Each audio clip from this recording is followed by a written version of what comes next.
Good evening, everyone, or good afternoon, depending on which part of the world you're joining us from. My name is Sam Nasser, and this is the Azure Cleveland User Group. A little bit about the group. We meet typically every second Wednesday. However, we had to make special accommodations this week because last week was Code Mash in the near area. So had to make some special accommodations for that.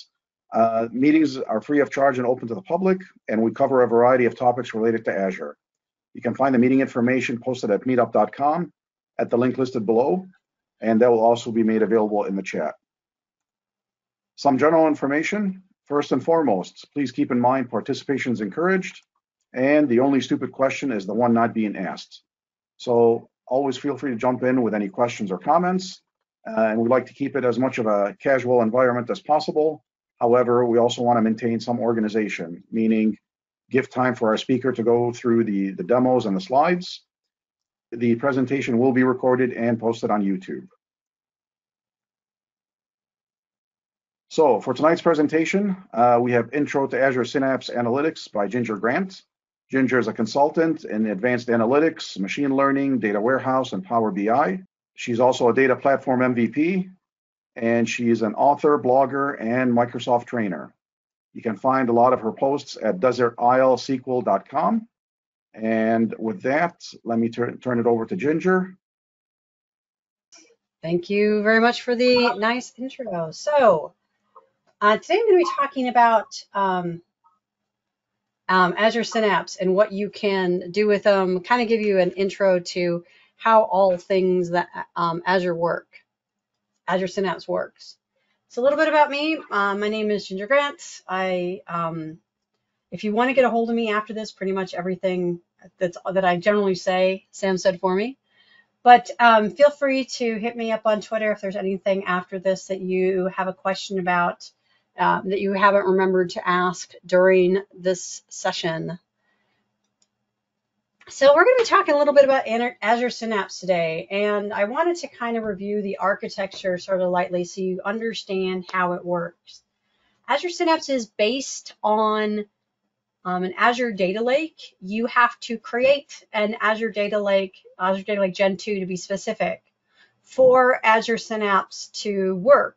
You can use an existing one if you wish, but you have to have one because it's an integral part of Synapse. And I'm going to be talking about what kind of administration in terms of security that you need to set up a Synapse workspace at Data Toboggan next Saturday if you want more information on the security and all that you need to set up. But know that you're going to need at least data reader rights on Azure Data Lake Gen 2 to be able to access the data. So with Azure Synapse, like many other Azure products, your compute and storage are separate. So what that means is that if you decide to speed it up because you want things to go faster and you have lots of resources to do that, great. If you want to go slow for a development version, you can do that and change your mind on what you're running on, literally just with a drop-down box. Synapse is contains a lot of different elements. I know that I heard from somebody at Microsoft that they say that it is not another YASI, which stands for yet another Spark integrator. Yes, Azure Synapse does include Spark, but it also includes some other Azure components that you may be very familiar with, including Azure Data Factory. Azure Data Factory is completely incorporated into Azure Synapse, but they renamed it and called it integration. There were a couple of features that were not included in it, but they exist now in preview. So it pretty much is Data Factory. So you can use the Data Factory elements or you can use Spark integration elements. And I'm going to talk about both of those different areas. So because Synapse Analytics is basically on top of Data Lake, it's really important to, when you get your Azure Data Lake Gen 2, to organize it well so that you can put the data where you can use it, access it, and process it in a logical manner. So this is generally how I do it. I might also include a users folder. All of these are high-level folders, And in these high-level folders is where I put my data.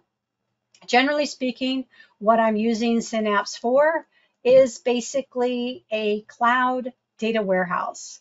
So I'm going to do everything that I used to do on-prem here in the data lake.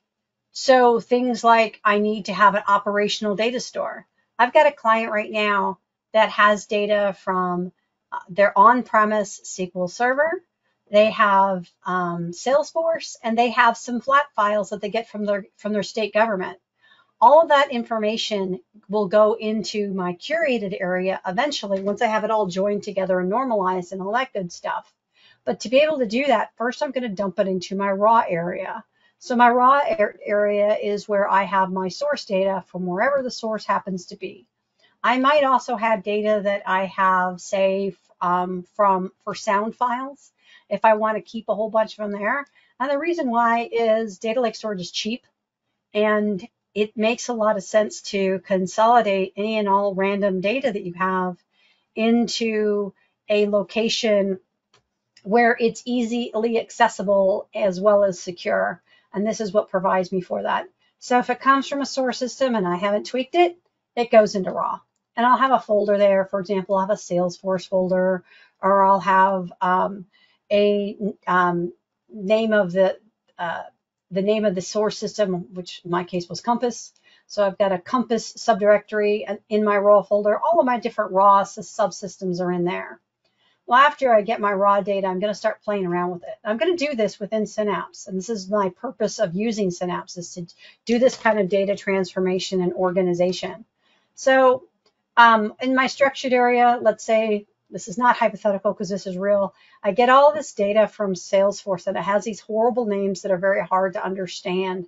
I'm probably going to structure that into names. I'm actually going to put real keys instead of IDs and bring my data together, so figure out how I can join it.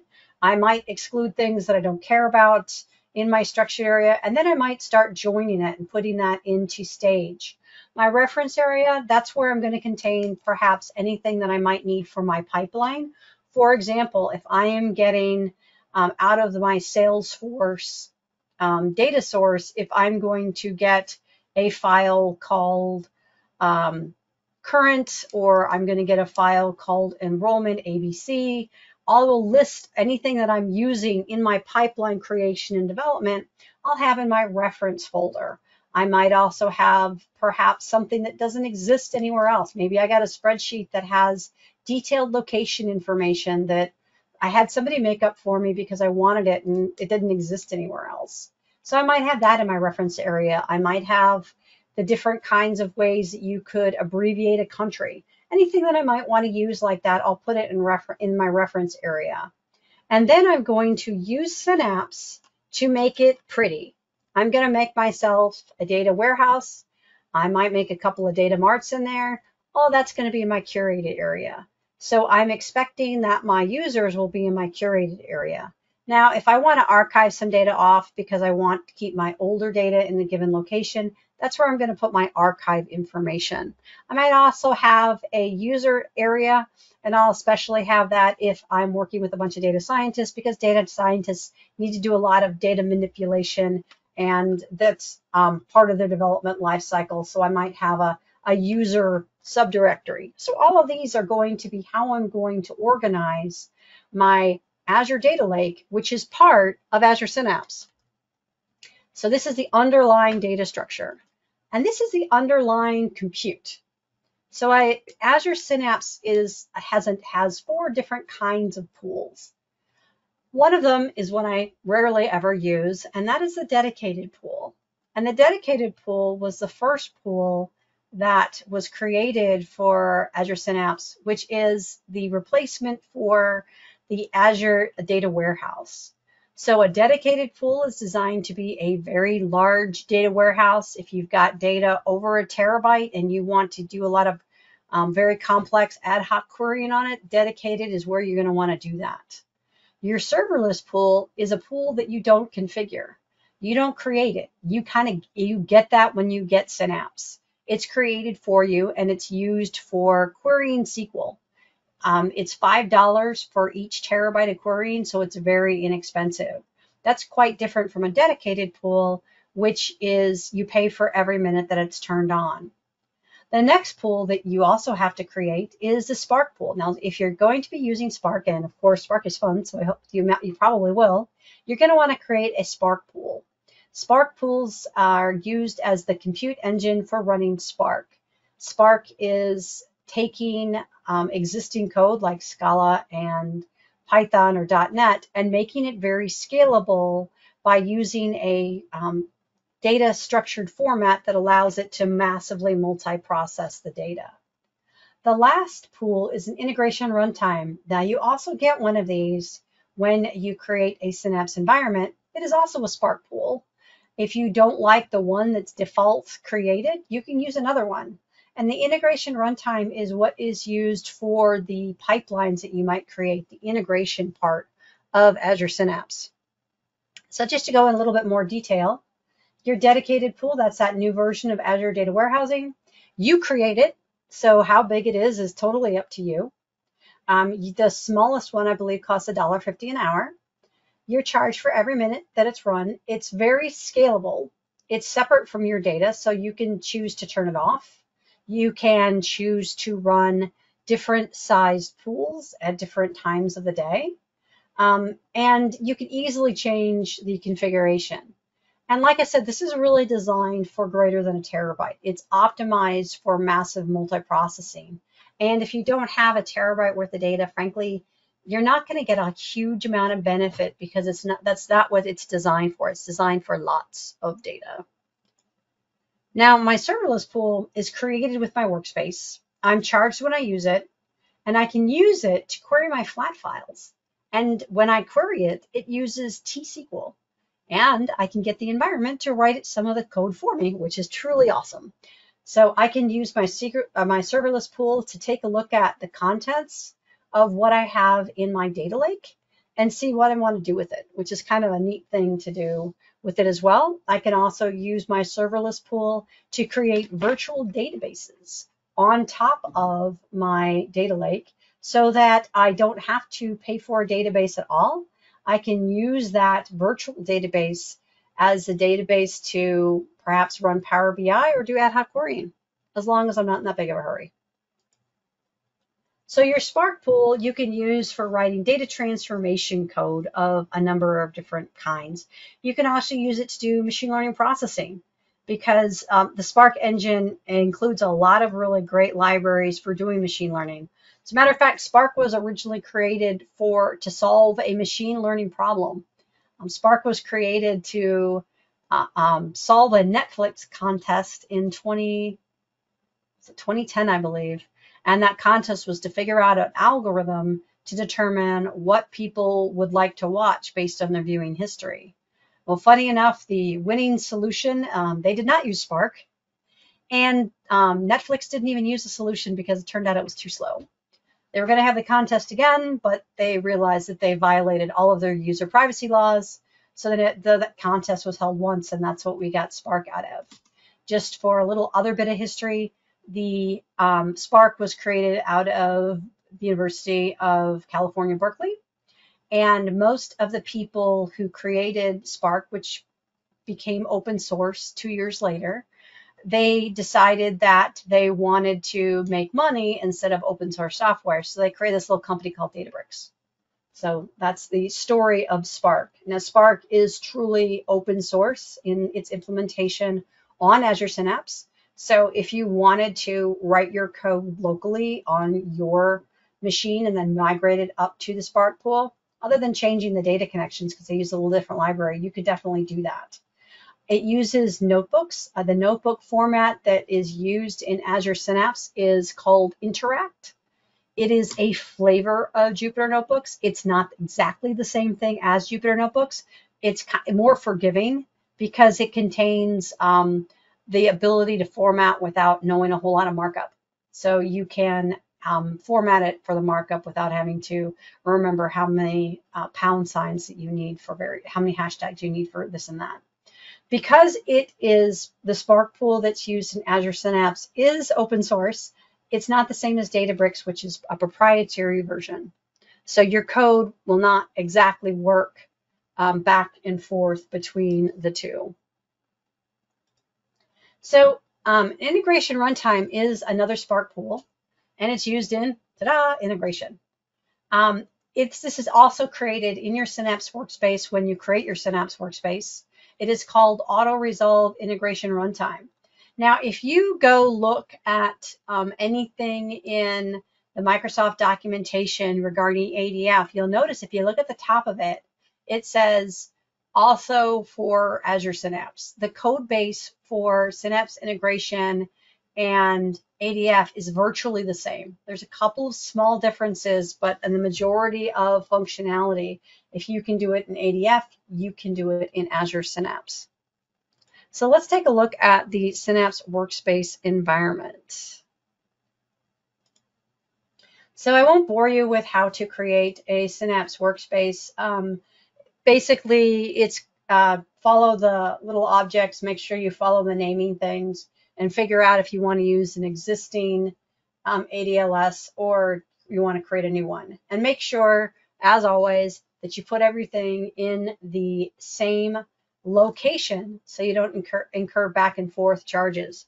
By the way, if you do plan on integrating your data lake with Power BI, which is a great thing to do, which unfortunately I think exceeds the time that we have for this talk, you'll want to make sure that you have your location is the same as your Power BI location, because that makes everything all nice and inexpensive. So check out your Power BI location if you think you might use it, and use that as the location for both your Synapse workspace and of course your ADLS Gen 2 account. So when I've created it, this is what I get. I have a number, it tells me my resource group. I've got a firewall. It gives me my URL for my data lake. I gave that a primary name of root. I've created a SQL SQL admin user, and this can be used to connect to both my serverless and my dedicated pool, which is great because I can reset it if I can't remember what it is. And I've got a dedicated SQL endpoint, a serverless endpoint, and a development endpoint. I have the visual ability to take a look at my analytics pools here. You can see that my serverless pool is built in, and I have created 2 dedicated pools, and I've created a bunch of different Spark pools. So I have a kiddie pool, a lap pool, medium lap pool, Synapse pool, and I was screwing around with Delta. So the different pools, depending on when you create them, have different versions. So you may want to just create new ones, which I found out recently because they have new features that the old ones didn't have. I didn't talk about Data Explorer. It was added relatively recently. I'm not using it right now. It supports KQual. So to get into Synapse, I'm going to be opening up Synapse Studio. And that is going to take me to the coding environment. It's going to automatically log me in. Basically, to be able to do anything within Azure Synapse, you need to have Synapse workspace permissions, and you want to be admin, as usual. So looking at Synapse, you'll see this is the home environment. You see that it's fully integrating with Power BI. I will say that every single customer that I have wants to use Synapse because they want to do Power BI reporting. Maybe that's just the people that I talk to because they know I do Power BI, but it is a really great tool, especially if your goal is to visualize your data in Power BI, because you don't have to buy a database.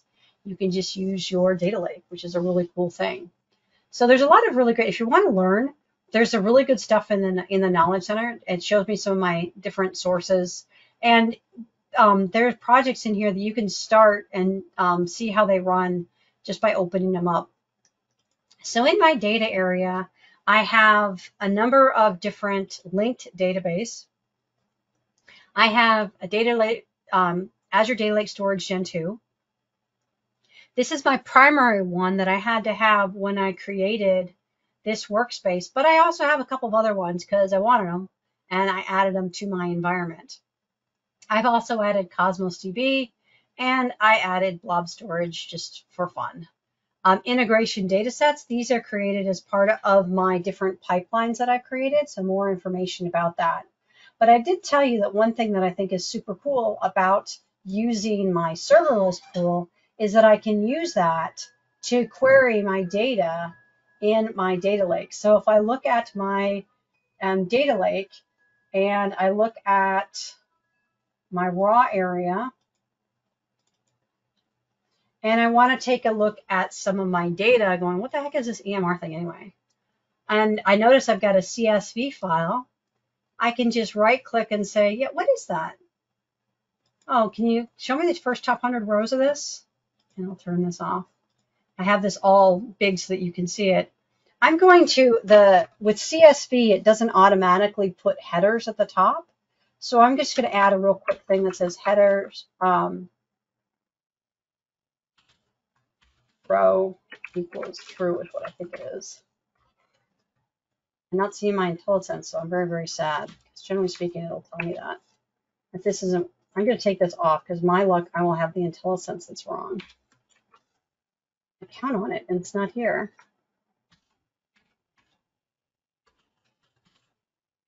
I don't think that's it. I'll look it up. I won't have headers. So I'm going to go ahead and say run. And you can see here that it's retrieving my query result. And this is actually T-SQL. Notice it says top. Spark, on the other hand, if you write SQL within it, that SQL is, of course, ANSI SQL, and top doesn't work. You have to say limit 10. So you'll see that I have my data here, and I've got some addresses going on so I can take a look at it. And because I know that I put that in here because I can't remember what it is header row. I can go back here and put my header row equals true, put a comma there, run this again, instead of C1, I have my columns here now. So I can take a look at all of my data. I can do whatever you might think that I would want to do in terms of joining or looking at it. But this is just, I'm just doing this on my data here in my data area. So I can see what the heck I had in this particular file. So kind of a neat trick, and this is using my serverless pool that I didn't have to configure, that I just get. So if I want to go ahead and create a database, which these are my dedicated SQL pools, and yeah, I will say that there seems to be a bug because I'm not seeing my other database that I see here. I'm seeing my files. I'm not seeing the other database. I'm going to have to recreate it again. And so these are databases that I've created that I can use for querying as well. And these are not actual databases. Well, the Cosmos DB one is, but this is just views on my existing data. So here in the develop area, I've got SQL scripts. So I've got a lot of different SQL scripts that do different things. You'll see here the one with the dot on it is my new SQL script. And here I've got a bunch of Spark notebooks, machine learning, ETL, and a class that I taught. And this is where all of my Spark elements are. So if we take a look at some Spark, this is some demo code that I wrote for somebody. This is going to need to have an engine to be able to run it on. I'm going to need to tell it what I need to do. So I should probably do something a little bit smarter, like looking at machine learning, which is going to actually show me my pool that it needs to connect to. So it's going to need to be able to run this pool to be able to run my code. So I can use that in any way that I want to. And here I'm just doing some machine learning. So I can do anything that I want to with Spark here in my notebook area. I can also create pipelines. So I might create some different pipelines to copy to Parquet, select different values, and that would be within here. I'm going to be monitoring my different elements within my pipeline area. I can see my pipeline runs, trigger runs, my integration runtime. I can see that I've got the one, and yes, it's running. I can see the different link connections running. I can see if my SQL pools are running. Notice these are paused. The serverless one is on. I can see that my Apache Spark pools, these are not running either. And my Data Explorer pools, the Kcl queues, I'm not using them as well. So in Manage, I can take a look at security. So taking a look, making sure that I've got the right access. Here you'll see that I am Synapse Administrator on the workspace, which means I can do anything I want. Makes it much easier when you do that. I also can take a look at link services. You can see I've got a number of different link services so that I can harness different resources within Synapse. So I'm linking to my Azure ML library, Key Vault, connection to Salesforce, got a number of different things going on in here, as well as I could be linking to Power BI, but my Power BI is not in this physical location, so I have it somewhere else. So I've got a lot of different things in here that I can take advantage of. I can connect to Purview should I wish to do that. And making sure that I'm connecting to Git as well, so I can connect to either Git or to Azure DevOps, either way, so I have all of my information in source control. So this is the Azure Synapse environment. We'll talk more about the different things that we can do with it. So a lot of times Synapse is used for data warehousing. You can use a dedicated pool for that. You can organize your data up and curate it and put it into a SQL DB, or you can create a data lakehouse, which is basically a virtual database with serverless. And when I say virtual database, I can use the Management Studio to connect to it. So I've got a lot of abilities with that. So if I'm looking at a dedicated pool, I'm probably going to want to configure it based on my workload. So I'm going to probably copy data over with Polybase. I'm going to make sure that my data is defined as hash or round robin or replicated. I'm going to create different workload classifications for my data so that different users can take advantage of the different levels of performance. So I can make my boss go fast, and I can change the hours and make ETL go faster when it's off of business hours. I can also partition the data to improve the speed, which is really important because we're looking at very large data sets if we're talking 10 terabytes. And so those are the kinds of things that you would expect that you could do with a large data warehouse, and you can do that with your dedicated pool. But if you're thinking about, hey, I think I want a dedicated pool. I recently worked for a defense contractor, and they decided that they were going to Azure all the things, even though they didn't have a terabyte worth of data. So I do not think it's a really good choice if you don't have a terabyte of data, because you don't need it. You're paying for a whole lot of extra that you don't need. So if you want to create a data warehouse, and if you have less than a terabyte worth of information, do all of your data integration, manipulation tasks within Synapse, and then put the data into an Azure SQL DB. Save yourself some money. One thing also to consider with a dedicated SQL pool is that how much data do you really need for analytics? Because there are obviously different needs for data, and anymore, nobody's throwing anything out. But I like to design for what I call the 80-20 rule. So 80% of the time, when people are looking at a data warehouse, they're looking for actionable data. Well, anything prior to COVID, so prior to 2020, is like it's a world we don't live in anymore. So looking at data that is old like that, why bother? For a business analysis perspective, it doesn't add a whole lot of value. Now, your legal department may need it now and again, but for actionable business intelligence, I would argue that you don't need data that is older than 2021. That's going to be enough to show you business trends. So why am I bothering to say all this? Well, if you have your data in a data lake and the data that people are really going to need for in-depth analysis is only for the last 2 years and this year, then you can determine what size of data that you have so you know whether or not you need to get a dedicated pool or not. So I'm not saying get rid of any of your data. I'm saying what do you need to answer business questions? And I maintain that if you're looking at data that's more than 2 years old, you're not looking at data that's very actionable anymore. So keep it, but don't bother with a dedicated pool. It's probably not worth it. So think about that when you're deciding what your choices are going to be. I accidentally left mine running over a weekend, so I know how much it costs intimately. So data transformations, would that apply to machine learning scenarios as well?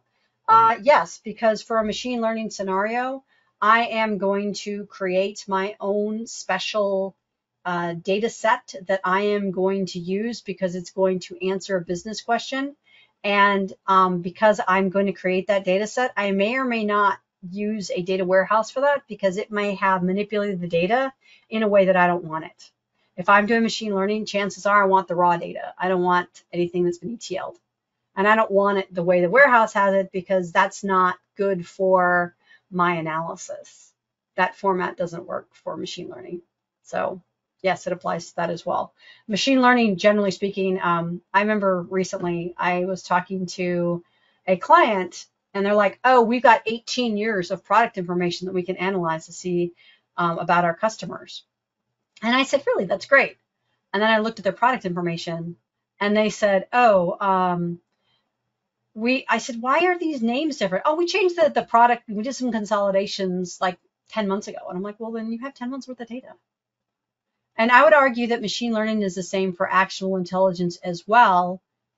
Maybe not all the time, but if you're looking to see how people are going to react, I don't think they react now the same way that they did pre-COVID. So it's kind of a big line in the sand. You may want to look at older data for machine learning, but you may not. So good question. I probably wouldn't if I can get away with it. All right, so if I'm going to transform my data, I could do it in a couple of different ways, which is what's great. So no one's telling you how you have to do it.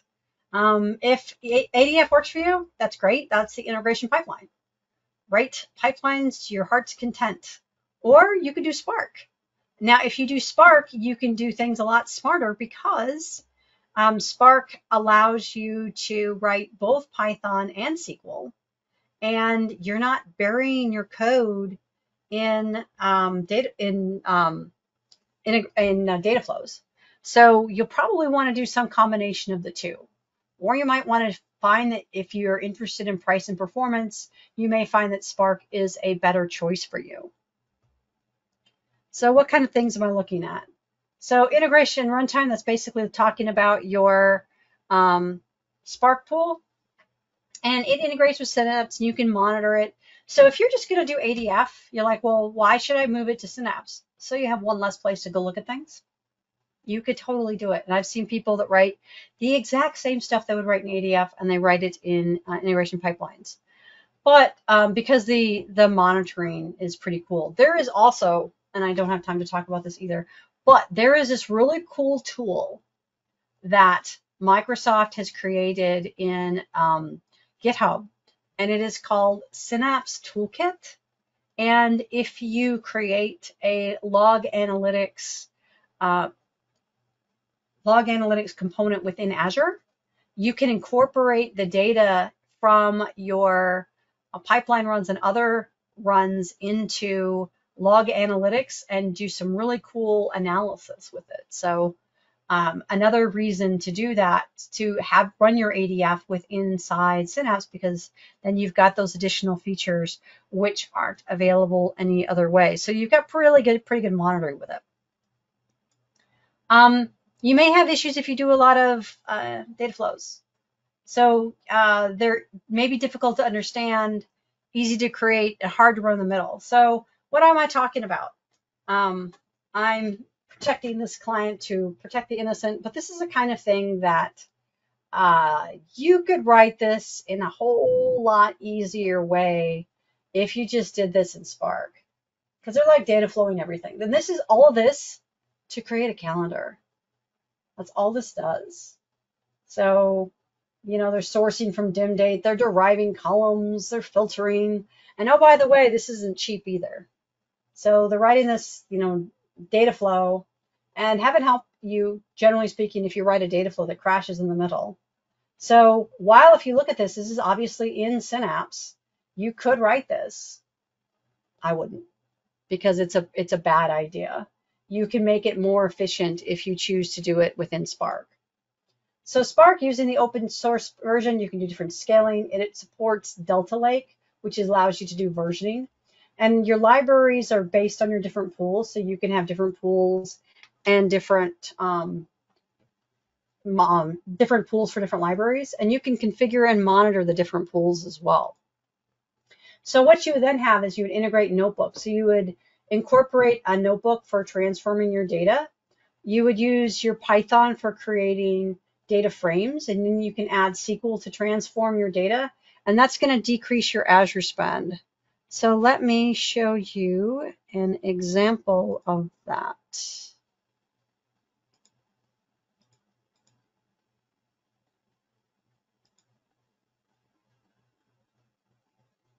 So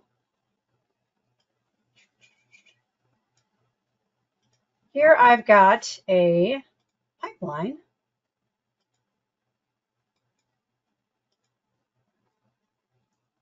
And what I'm doing here is I am getting a whole bunch of data from Salesforce, and then I am running my Spark to process my data. So I'm running a thing called structured to curated. So let's take a look at that. So I'm going to go look at my raw to structured here, because this is what this is going to be running. And so what this is going to do is it's going to take a look at my data.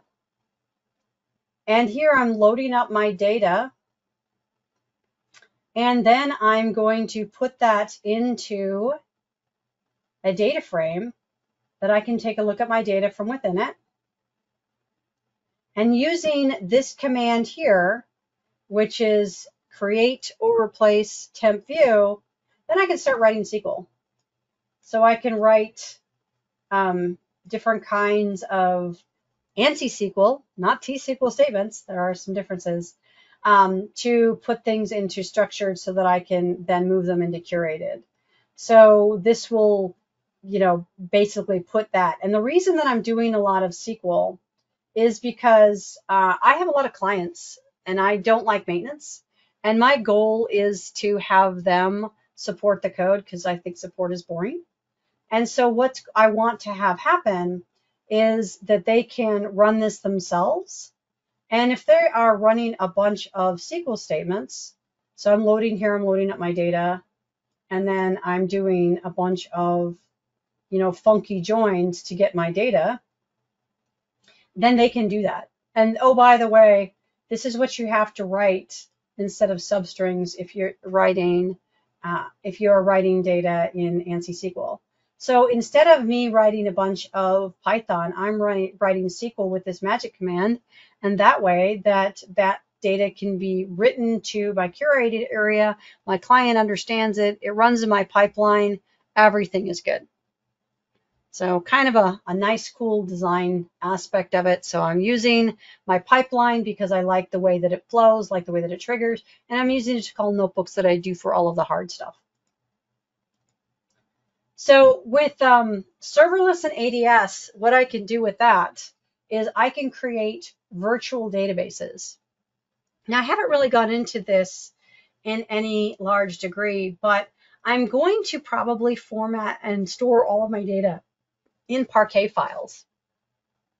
And the reason why is Parquet files compress within the data lake, so it saves resources, and virtual databases like them better, which is another great reason to use them. And once I have this virtual database, then I can go back to writing T-SQL again, which of course is what I want to do.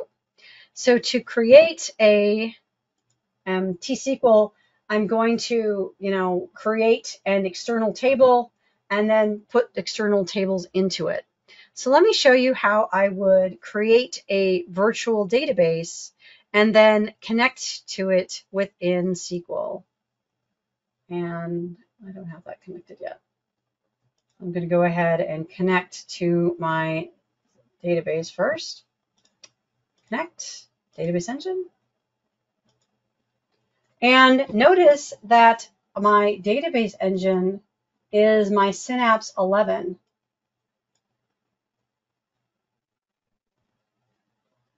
And it's going to make me sign in to my account. Make sure I can type that right.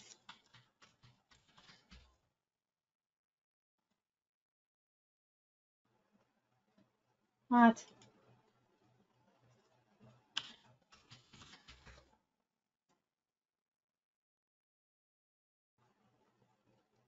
So if we look here at my Synapse 11, you'll see that I've got databases here. I don't know why these aren't showing up in Synapse. So if we look here, we can see that I've got some tables here. And mine are external tables. And I've created, just random things actually that I can stick into my EMR database. So here I can access all of my data.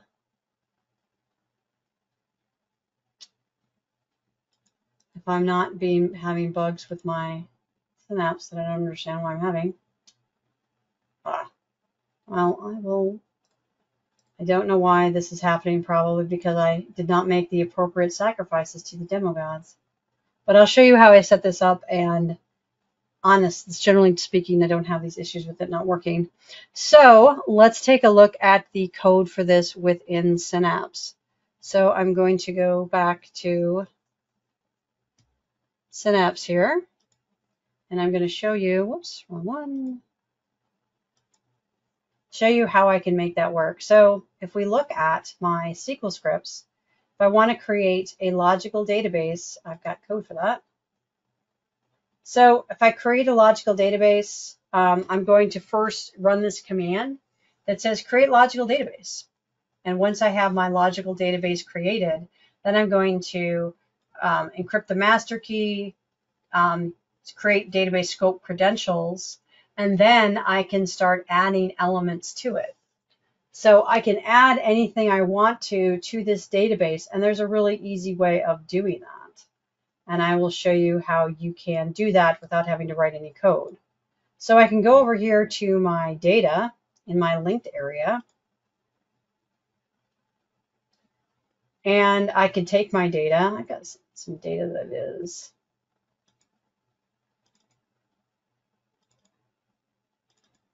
Parquet data. And if I say that I want to create an external table, it'll do that for me. It says, hey, this is Parquet data. I'm going to go ahead and say yes. And it's just going to say, we're going to say that everything is a string of 4,000. Well, I know I don't have anything that big, so I'm just going to say continue. And it's going to give me a script, and I can further modify the script so that I can do my data types correctly if it doesn't do it right. And it's going to say, what database did you want this in? And I'm going to select, these are all the databases that I have. I'm going to select my analytics database. And I can call it what I want to. I'm just going to call it DBO account. And I'm going to create a SQL script. And here is my script. So it's going to say, hey, you want to use Parquet format? Okay, that's what that is. This is showing me what my table is of account. Now I can change this data type if I know that that's way too big. I can make this 50. And I can change anything that I know that is not going to be correct. Notice it does know things like integers, date, time, et cetera, et cetera. It's got some weird stuff in there. And then it's going to create it and then put things into this DBO account table. But one thing that it doesn't do, which is kind of annoying, when it creates a script, it forgets to put that DBO part here. So I do need to add that in here. So I'm going to add this to my analytics database, and I'm just going to say that I want to run this. And it told me that I have errors. What errors do I have?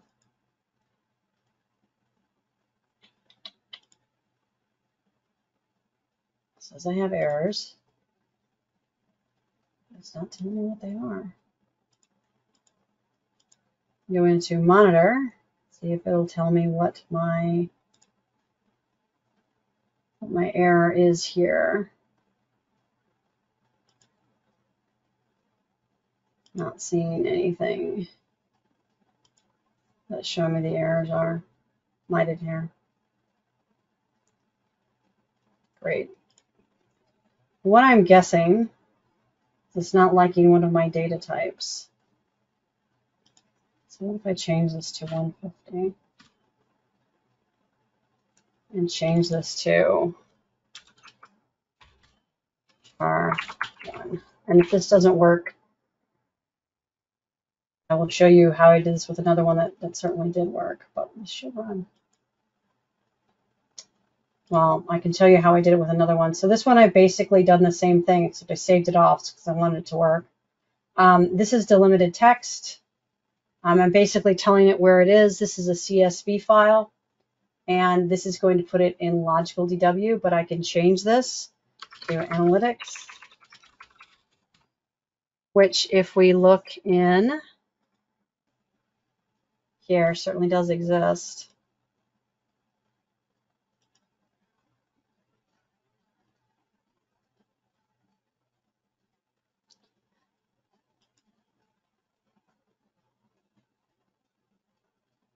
Already have an account. So what this is going to be, if we go back to Synapse, bank data. Do I have bank data in here?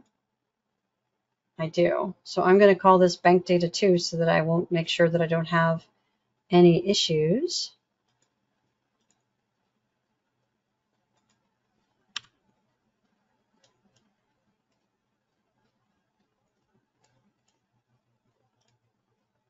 I'm going to go ahead and say run. I get an error again, saying that it can't find it. Well, I am just not having any luck with the data that I've already run, which is just really annoying. So I'm obviously having some kind of an issue here. Here we go. Well, at least that was successful. So what I did here is I created taxi data 2 inside of my database, and so that it is going to be creating that in there. So I've got my new table. So if I go here in my workspace, I refresh this, should see my taxi data 2. I don't understand why I'm not, but let me look in here. Refresh. Clear hero default.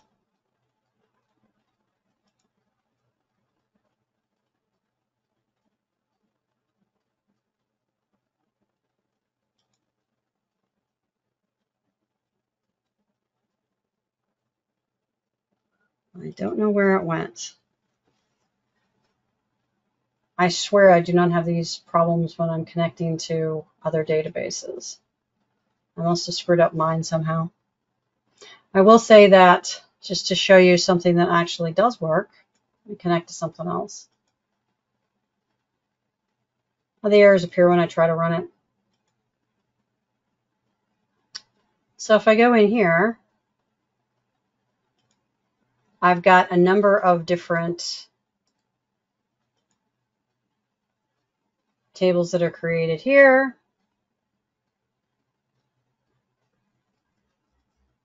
And this works just fine because I wasn't messing with this. Now this will take a little while to do because this is actually querying data that exists in a flat file format. So let's go ahead and take a look at this code because this one actually works, and I'll show you how what this looks like.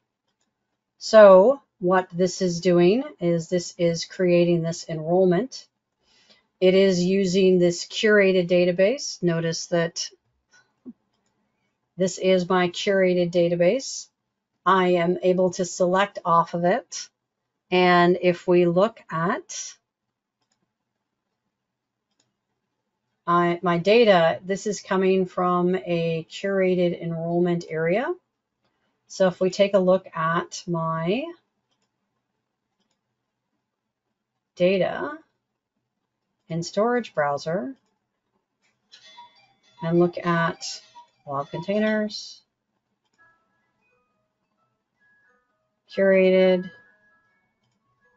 and you'll notice that I have a folder called enrollment, and it contains a Parquet file. And I'm using that as the basis of my table, which is here. It is the same thing. So while I'm looking at this in the database, it looks like it is an actual table. It's not. It is a file that I have within my data lake.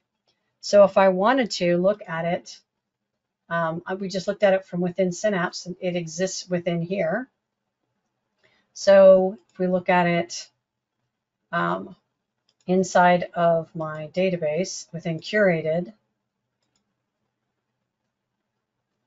we can see that it lives here. So this is the same thing as connecting via Management Studio. When I actually have to hit run, silly me. So we can see my data that exists here. And if we go to the data lake, oops, I wanted to go to my data lake within Synapse. So if we go to the link service, this is curated, and I right click on it and say, give me the top 100 rows.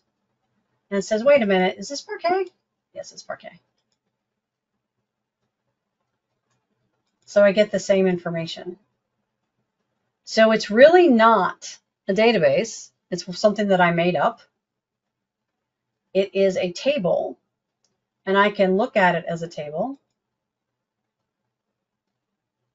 or I can look at it as it exists in a database.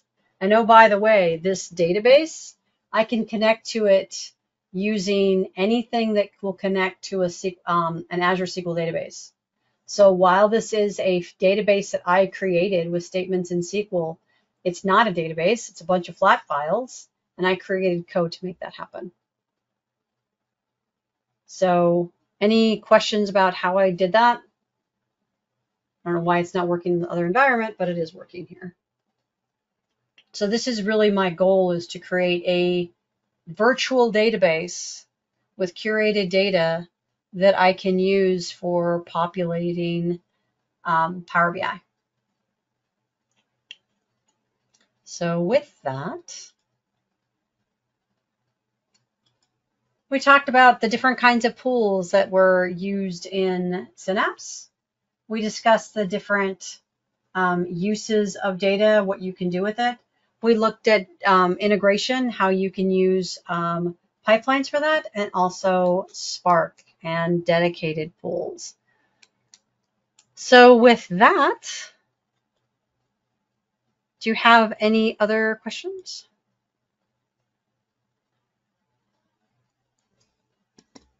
Sorry about my first batch of demos not working. I've got to see what's up with that. Always happens when you're doing a live demo. Expect it when you least expect it. I know. I don't know why they're not working. Obviously, they worked before. I wouldn't have been able to create them. Yeah. Anyone have any questions for Ginger?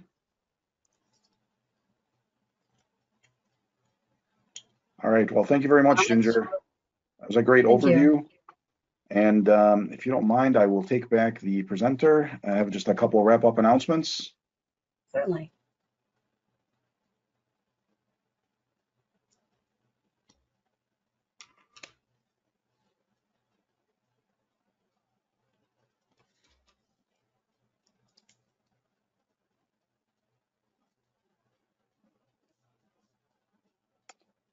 And let's close that one.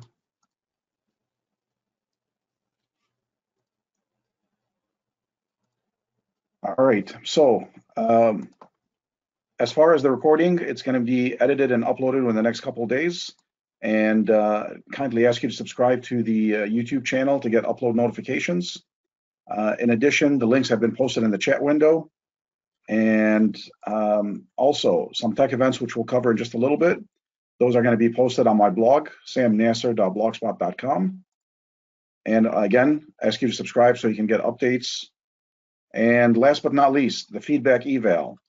The link for that has also been posted in the chat. If you would please take a moment to fill that out so we can provide some constructive criticism back to Ginger. Also, I'd like to mention that we have a special offer from Manning.com, 35% off on a selection of books using the discount code MTPCLEC21. And the link for that, as you might have guessed, is also posted in the chat.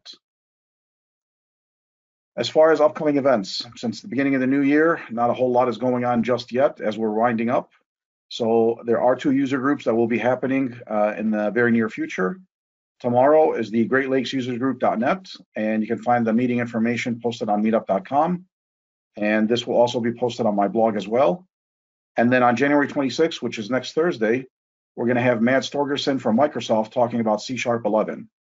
And the meetings for both of them start at 6 o'clock, and both are online and free of charge.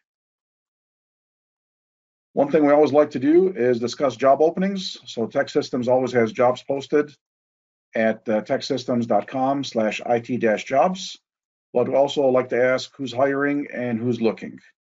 So if you fall into either of those categories, kindly ask you to either enter it in the chat or to speak up verbally. Going once, twice. All right. If you do come across any job openings or you're looking for one, feel free to email me. And with that, my contact information, snasser@nistechnologies.com. You can also find me on Twitter @SamNasser. My blog, again, samnasser.blogspot.com. And lastly, if we're not connected on LinkedIn, I invite you to do so. And so with that, thank you all for attending. Thanks to Ginger for a great presentation. And hope you all have a great evening. Good night, everyone. Thank you. Good night.